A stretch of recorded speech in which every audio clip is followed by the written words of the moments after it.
My landlord thought I was an easy target. He was wrong, just not in the way you'd expect. I'm not a dramatic person.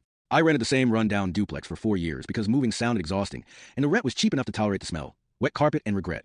My landlord, Steve, lived upstairs. He wasn't evil. That's important. He was just careless and weirdly entitled. Like the type of guy who thinks because he owns a place, he owns your time, space, and patience too.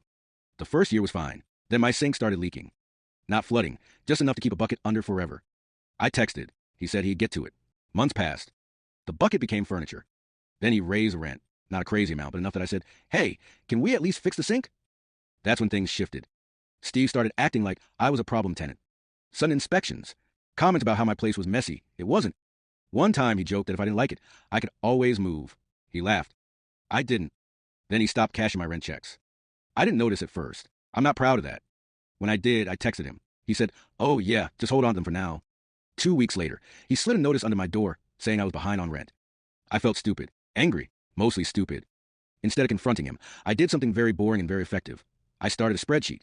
Dates, texts, photos, copies of checks. I printed everything because my anxiety likes paper.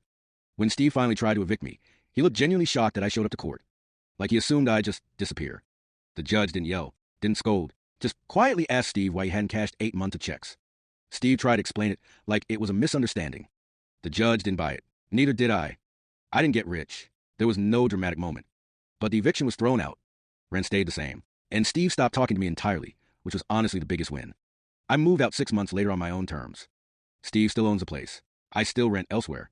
But now, every time something breaks, it gets fixed. And I don't keep buckets under sinks anymore.